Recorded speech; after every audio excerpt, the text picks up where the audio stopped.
शुभ वार्ता. जुआंव अवस्वर 16 बोल 5-11. त्यावेळी जेजून आपल्याशी सांग म्हळें, हांव तुमचे मदें आसलो देखून सुरवेर तावन हांव तुमकां ह्यो संगती सांगनात. पूण आतां जाणें म्हाका पाठयला ताचे सशी हांव वेतां.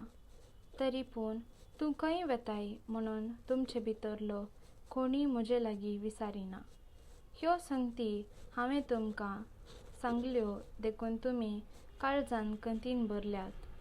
पूण सतत हांव तुमकां सांगतां, हांव गेल्यार तुमकां बऱ्याक पडटलें, कित्याक हांव गेल्ले करीत मजतदार तुमकां येवचो ना. हांव वसन जाल्यार ताका हांव तुमचे सशी धाडटलो. तो येतस पातकां विशयांत, निती विशयांत आनी निती फैसला विशयांत संवसाराक गुन्यांवकार करतलो. हांव बापाशी वेतां आनी तुमी म्हाका आनीक पळोवचे नात. निती फैसला विशयांत, कित्याक ह्या संवसाराच्या अधिकाराचेर कॅस्तीचें फर्मान पडलां. हें सर्व तो रुजू करतलो. नियाळ.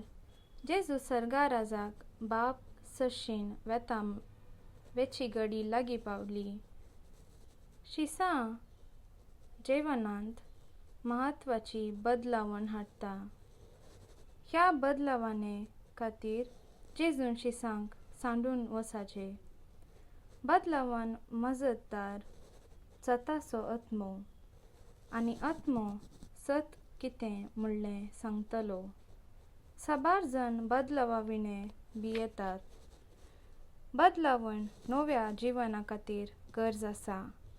जर बदलावणा वरवीं एक व्यक्ती देवा बापाच्या पुताच्या आनी आत्म्या लागीं येवन आपलें जिवीत जियेता तर ती बदलावण खरी.